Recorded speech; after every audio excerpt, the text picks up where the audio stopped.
네, 오늘 함께 은혜 받으실 하나님의 말씀은 열왕기상 3장 4절로 15절까지의 말씀입니다. 구약 514쪽에 있는 열왕기상 3장 4절로 15절까지의 말씀을 제가 봉독해 올려드리겠습니다. 이에 왕이 제사하러 기브온으로 가니 거기는 산당이 큼이라. 솔로몬이 그 제단에 1000번제를 드렸더니 기브온에서 밤에 여호와께서 솔로몬의 꿈에 나타나시니라. 하나님이 이르시되 내가 내게 무엇을 줄고 너는 구하라.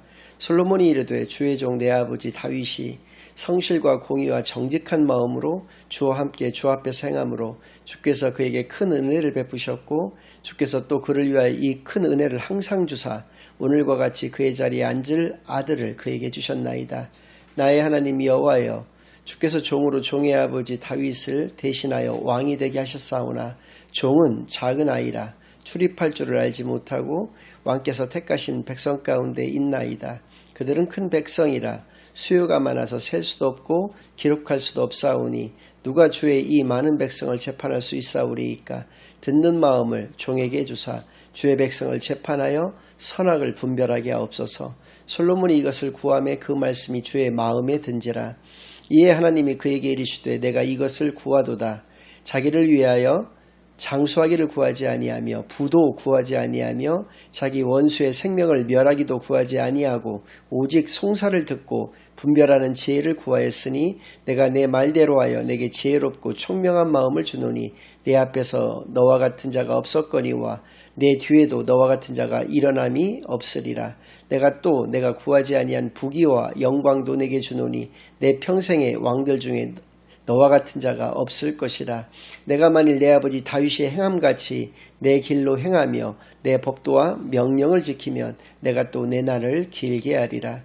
솔로몬이 깨어보니 꿈이더라. 이에 예루살렘에 이르러 여호와의 언약궤 앞에 서서 번제와 감사의 제물을 드리고 모든 신하들을 위하여 잔치하였더라. 아멘. 하나님 아버지 감사드립니다. 오늘도 귀한 주일로 교회로 예배로 인도하여 주신 은혜를 진정으로 감사드립니다. 지금 이 시간 저희들이 지난 한 주일간 지었던 모든 죄악을 예수 그리스도의 십자가에 다 내려놓고 오직 저희들의 온 마음과 정성을 다하여 하나님께만 드려지는 예배를 통하여 하나님께서만 영광 받으시는 은혜의 시간으로 이 시간을 인도하여 주시옵소서. 모든 것을 감사드리오며 예수 그리스도의 이름으로 기도드리옵나이다. 아멘. 네, 오늘은 죽고 싶을 때 우리는 뭘 해야 될까라는 제목을 가지고 오늘 본문 말씀을 중심으로 하나님의 말씀을 증거하겠습니다. 제목이 좀 자극적인 것 같지만 우리 현실에서 보면 정말 죽고 싶은 마음이 들 때 하나님을 믿지 않는 대부분의 세상 사람들은 모든 것을 포기를 한다든지 아니면 보다 더 극단적인 어떤 선택을 하는 경우들을 많이 봐오고 있습니다. 하나님을 믿는 우리들 역시도 그런 마음이 들 때 우리는 과연 어떤 선택을 해야 될 것인가에 대해서 오늘 생각해보는 그런 시간을 갖겠습니다. 많은 분들이 착각하는 것 중에 하나는 하나님을 믿는 우리들이 화를 낼 수가 있는가, 또 죽고 싶은 마음이 들 때가 있을 수가 있는가라는 것입니다. 결론을 말씀을 드리자면 능히 그럴 수가 있는 것이죠. 왜냐하면 우리는 하나님께서 자유의지를 허락하여 주셨고 인간의 성정을 가지고 있는 존재이기 때문에 얼마든지 그런 마음을 가질 수가 있습니다. 그러나 하나님께서는 예를 들어서 화가 우리에게 일어났을 때에는 그것을 하루를 넘기지 말 것을 분명하게 말씀을 해주셨는데, 그렇다면 과연 우리가 죽고 싶은 그런 마음이 들 때에는 우리는 어떻게 해야 될 것인가 라는 것에 대해서 오늘 생각해보는 그런 시간을 갖겠습니다. 오늘부터 6주간에 걸쳐서 열왕기서에 대해서 여러분들과 함께 상고하겠습니다. 앞에 3주는 열왕기상, 뒤에 3주는 열왕기하 말씀을 중심으로 여러분들과 함께 상고할 터인데요. 열왕기서는 이스라엘에서 가장 찬란했던 시기라고 할 수 있는 솔로몬 왕의 시대로부터 이스라엘의 가장 비참한 시기라고 볼 수 있는 남유다까지 완전히 멸망을 해서 바벨론이라고 하는 나라로 포로로 끌려갔을 때까지의 그 역사의 기록이 열왕기서가 되겠고요. 그 지어진 시기는 그래서 바벨론 포로 시기에 이것이 기록되어졌습니다. 바벨론 포로 시기에는 이스라엘에는 세 부류의 사람들이 있었습니다. 첫 번째는 남겨진 자가 있었는데요. 노인이라든지 장애를 가진 사람이라든지 하는 중심으로 해서 힘없는 자들이 거기에 남겨졌었고요. 또 한 부류는 끌려간 자들이 있었습니다. 바벨론으로 끌려간 자들이 있었는데 이 사람들은 왕족이라든지 귀족과 같은 힘 있는 자들 중심으로 그렇게 끌려갔었죠. 그 중간층에 있었던 사람들은 흩어진 자들이었습니다. 주로는 애굽으로 많이 갔었는데요. 이 세 부류의 사람들의 공통점이 있었는데 모두가 다 비참한 삶을 살아갔다는 것이죠. 노예 혹은 노예와 같은 그러한 삶을 살아갈 수밖에 없었다라는 그런 공통점을 가지고 있습니다. 우리가 참고적으로 하나 알아볼 것은 이스라엘에서 구약성경의 분류상으로 봤을 때 역사서는 없다는 것입니다. 이스라엘에는 우리가 흔히 말하는 역사서는 선지서로 분류를 하고 있습니다. 그러니까 우리는 크게 네 가지로 분류를 하고 있는데 모세오경, 그다음에 여호수아부터 에스더서까지 12권의 성경을 역사서, 또 시가서 5권, 그다음에 선지서 17권 이렇게 분류를 하고 있습니다. 그런데 이스라엘에서는 모세오경, 그다음에 우리가 역사서라고 일컫는 그 성경을 전 선지서라고 일컫고요. 그다음에 시가서, 그다음에 우리가 선지서라고 일컫는 것들을 후선지서라고 일컫는다는 것이죠. 그래서 세 가지 분류를 하고 있습니다. 이스라엘 성경에서 성경 분류에서 역사서가 없는 이유는 그 역사, 이스라엘이 이루어져간 그 역사라고 하는 것도 하나님 말씀에 따라서 이루어진 것이다라는 것이죠. 그러니까 하나님 말씀을 역사에 접목을 한 것이죠. 그래서 그것을 선지서로 분류를 하고 있다는 것입니다. 예컨대 이런 것이죠. 하나님의 나라라고 할 수 있는 이스라엘, 또 하나님의 민족인 이스라엘 민족들이 과연 이렇게 비참한 삶을, 또 비참한 이런 결과를 가질 수가 있겠는가라는 질문에서부터 시작을 하는 것이죠. 그것은 하나님의 말씀, 하나님의 경고를 무시한 결과다라고 하는 그런 차원에서 그것을 선지서로 이렇게 분류를 하고 있다는 것인데요. 그래서 열왕기서의 주제는 오직 하나님만을 섬기자가 되는 것입니다. 오늘 본문 말씀은 초창기에 솔로몬이 처음 왕이 됐을 때, 그러니까 적게는 14살 정도로, 또 많게는 약관의 나이인 20살 정도로 보고 있는데, 그때에 솔로몬이 이스라엘의 왕이 되었다는 것이죠. 당시에는 다윗이 왕에 있을 때에는 주변 나라들이 이스라엘의 조공을 갖다 바칠 정도로 다윗을 굉장히 두려워했습니다. 다윗이 죽었다는 소문을 듣고 또 그의 이제 다 스물도 되지 않는 아들이 왕이 되었다는 소식을 듣고 주변의 나라들이 이제 술렁술렁이기 시작했다는 것이죠. 이제 우리는 더 이상 이스라엘에 비해서 약세를 탈 필요가 없다라고 하는 것이죠. 그래서 오히려 이스라엘을 침략할 계획까지 세우고 있는 그러한 나라들이 생기기 시작했다는 것입니다. 그러한 것을 솔로몬이 모를 리가 없었던 것이고요. 죽고 싶은 마음까지는 아닐런지 몰라도 굉장히 큰 불안과 공포에 사로잡힌 상태에서 그가 왕위에 즉위를 하게 되었다라고 하는 것이죠. 그랬을 때 그가 가장 첫 번째로 했던 일이 무엇인가? 오늘 4절 말씀을 통해서 알 수 있는 바와 같이 그의 선택은 1000번째였다는 것이죠. 그러니까 하나님께 기도를 올려드리는 것을 선택했다는 것을 우리가 알 수가 있습니다. 하나님의 자녀로서의 마땅한 태도인 것이죠. 1000번째라고 하는 것을 흔히 이제 3년이 보통 1095일 정도가 되는 것이기 때문에요. 3년의 기간 동안에 하나님께 1000번째를 올려드렸다 이렇게 해석하는 경우도 있는데 꼭 그 시기적으로 3년의 기간을 의미하는 것은 아닙니다. 왜냐하면 하루에도 2번 혹은 3번의 번제를 올려드릴 수가 있었기 때문에 시기는 뭐 1년 안에 끝났을 수도 있는 것이고요. 시기는 정확하지가 않지만 중요한 것은 1000번의 번제를 하나님께 올려드릴 정도로 그가 하나님께 매달렸었다라고 하는 것을 우리가 알 수 있는 것이죠. 번제라고 하는 것은 여러분들에게 그 레위기 때 말씀을 드렸습니다마는 모든 것을 태워서 하나님께 올려드리는 것이죠. 내 자신을 온전히 하나님께 올려드리는 그러한 기도를 1000번을 하는 것으로서 그가 왕이 된 후에 가장 먼저 했던 일이 된다는 것입니다. 그리고 오늘 본 말씀을 통해서 우리가 알 수 있는 바와 같이 이것은 하나님께서 가장 마음에 들어 하시고 또 우리가 마땅히 행할 일이라고 생각하신다는 것을 우리가 예레미야서를 통해서도 좀 잘 알 수가 있는데 33장 2절 3절 말씀을 제가 봉독해 올려드리겠습니다. 이를 행하시는 여호와, 그것을 만들며 성취하시는 여호와, 그의 이름을 여호와라 하는 이가 이와 같이 이르시도다. 너는 내게 부르짖으라. 내가 내게 응답하겠고 내가 알지 못하는 크고 은밀한 일을 내게 보이리라. 모든 일의 시작과 끝이 되시는 하나님이시다라는 것이죠. 그 하나님께서 우리에게 원하시는 것은 너는 내게 부르짖으라라고 하는 것입니다. 그리하여 했을 때 하나님께서 크고 은밀한 일을 우리에게 보여주시겠다라고 하는 것이죠.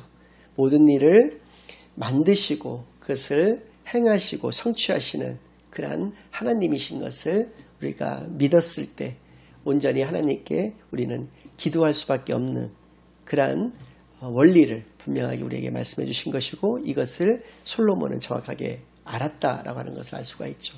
그 기도의 내용 역시도 하나님의 말씀, 하나님의 마음에 너무나 흡족하게 들었던 것입니다. 세 가지로 크게 나누어 볼 수가 있는데요. 첫 번째는 바로 7절에 나오는 바와 같이 솔로몬은 자기를 지칭해서 이렇게 얘기하고 있습니다. 종은 작은 아이다 이렇게 지칭하고 있습니다. 두 가지를 다 고백을 하고 있는 것이죠. 앞서서 말씀을 하고 있는 부분까지 포함하면 세 가지를 고백하고 있는 것입니다. 자신을 왕으로 선택하여 주신 분도 하나님이시다라는 것이고 두 번째 종이라고 표현된 것은 자신은 왕의 신분임에도 불구하고 하나님 앞에서는 종일 수밖에 없다라고 하는 것을 분명하게 고백하고 있는 것이죠. 그리고 실제로도 나이가 어리기도 했고 경험도 일천하기도 했지만 하나님 앞에서 자신은 작은 아이일 수밖에 없다라고 하는 것을 분명하게 고백하고 있는 것입니다. 또 8절에서 보면 하나님의 백성은 큰 백성이다라고 얘기를 했습니다. 두 가지 의미가 있을 수 있죠. 자신이 감당하기에는 정말로 수요를 셀 수 없을 정도로 많은 백성이라는 의미에서도 그럴 수도 있겠지만 하나님의 백성이기 때문에 큰 백성이라는 것이죠.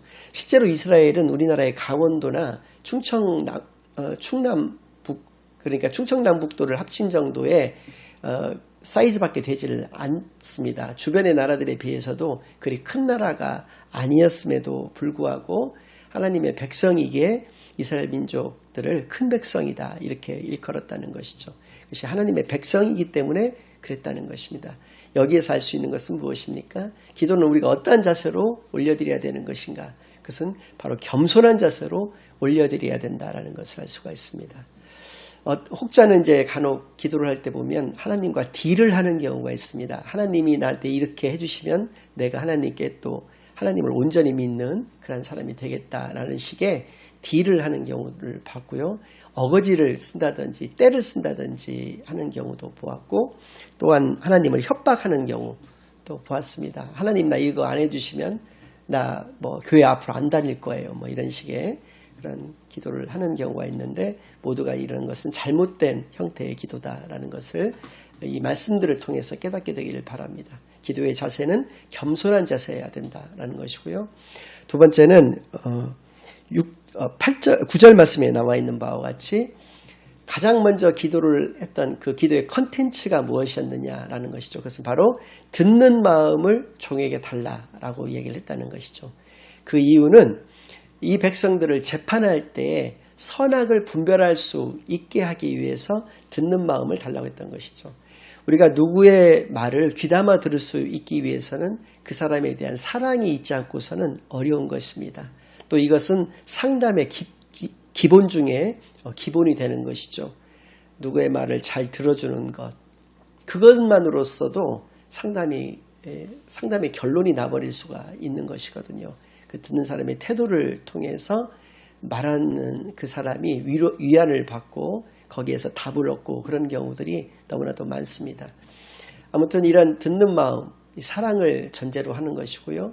또 선악을 분별할 수 있게 해달라고 하는 것은 공의를 실현하겠다라고 하는 것이거든요.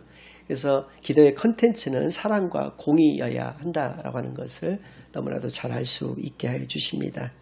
그래서입니다. 오늘 말씀 바로 뒤에 나오는, 그러니까 열왕기상 3장 16절 말씀에 보면 그 일화가 나와 있습니다. 이러한 기도가 성취되었다라고 하는 그 일화가 나와 있는 것이 뭐냐면, 그 유명한, 근데 믿지 않는 사람들도 다 아는 일화인데요. 두 창기의 두 아들의 일화입니다.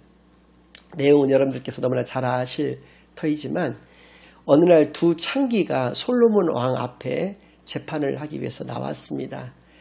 한 여인이 이야기를 합니다. 제가 얼마 전에 아이를 낳았는데 3일 뒤에 저 여인의 아들도 같이 태어났습니다. 그런데 저 여인이 잠을 자던 중에 그 아이를 자신의 몸으로 깔아서 이렇게 깔아버려가지고 그 아이가 이제 지식해서 이제 죽게 된 것이죠. 그러니까 그 여인이 이 여인의 아이를 맞바꾼 것입니다. 그러니까 원래 이 착한 엄마는 깨어서 보니까 자기의 아들이 죽어 있는 거예요. 근데 죽어 있는데 가만히 이렇게 보니까 자신의 아들이 아니었던 것이죠. 그래서 그 바꿔치기 한 여인의 아들이었던 것을 알고 이렇게 이제 법정까지 오게 되었다라고 이렇게 얘기를 하니까 그 상대판에 있던 그 여인이 아니다. 그 지금 이야기한 경우가 내 경우다라고 이렇게 얘기를 하면서 서로 이렇게 이제 자기가 진짜 엄마다라고 이렇게 주장을 하고 있다는 것이죠. 그러니까 솔로몬 왕이 가만히 그들의 말을 듣고 있다가 이야기를 합니다. 칼을 대령해서 이 여인이 친엄마인지 저 여인이 친엄마인지를 모르겠으니까 그 아이를 반으로 쪼개서 그 반씩 그 아이를 나누게 하라고 하니까 이제 진짜 엄마는 깜짝 놀라면서 아니다, 내가 거짓말했다. 내가 가짜 엄마고 저 여인이 진짜 엄마니까 저 여인에게 줘라 라고 이렇게 얘기를 했고요. 가짜 엄마는 그래 나도 못 가질 거 너도 가지면 안 돼 라고 하는 그런 마음에서 그 아이를 반으로 쪼개서 반씩 나눠달라고 얘기를 하게 됐던 것이죠. 그래서 이제 진짜 엄마와 가짜 엄마를 구별했다는 것인데요. 여기서 이제 중요한 것은 이러한 지혜로운 판결도 중요하지만 이 송사를 벌였던 사람들의 신분이 무엇이냐가 더 중요한 것입니다. 두 창기였다는 것이죠. 창기는 이스라엘에서는 당시 고대 사회에서는 여자를 사람으로도 취급을 하지 않았지만 창기는 말할 것도 없었던 것이죠. 짐승보다도 더 못한 존재로 여겼던 것이 창기였습니다. 그 창기의 말까지도 이렇게 귀담아서 어느 쪽이 더 진실의 말을 하는 것인지를 판결하려고 했다라고 하는 것을 통해서도 솔로몬이 그냥 하나님께 하고 싶은 어떤 기도를 했던 것이 아니라 굉장히 진실된 기도를 했었다라고 하는 것을 우리가 너무나 잘 알 수 있게 하는 일화가 되는 것입니다. 그래서 이 말씀 뒤에 바로 3장 16절부터 그 3장 그 마지막 부분까지 이 일화를 소개를 하고 있는 것으로 그렇게 이해를 하시면 될 것 같습니다. 마지막으로 세 번째는 6절 말씀을 통해서 알 수 있는 바와 같이 하나님의 뜻을 충분히 아는 상태에서 하나님께 기도를 올려드려야 된다는 것이죠. 이것은 기도의 바탕이 되는 것입니다. 기도는 무엇을 바탕으로 하나님께 기도를 올려야 되는 것인가? 하나님의 뜻을 분명히 아는 것을 그 바탕으로 해서 올려드려야 된다는 것을 알 수 있다는 것이죠. 하나님의 뜻을 정확히 아는 것이 어떤 것이냐면 하나님의 말씀을 알고 그것을 깨닫고 그것을 나의 삶에 적용해서 살아가다가 어떤 그 은혜의 체험이 있어야 된다는 것이죠. 그러니까 기도의 응답이 임했다라고 하는 것을 깨달아야 한다는 것이죠. 그러한 체험을 통해서 하나님의 뜻을 우리가 정확하게 알 수가 있게 된다라는 것을 기억하는 저와 여러분이 되시기를 바랍니다. 기도의 자세는 겸손한 자세여야 된다. 기도의 컨텐츠는 사랑과 공의와 같이 하나님의 뜻을 분명하게 아는 것으로부터 시작이 되어야 된다라고 하는 것을 오늘 분명히 깨닫는 시간이 되기를 바랍니다.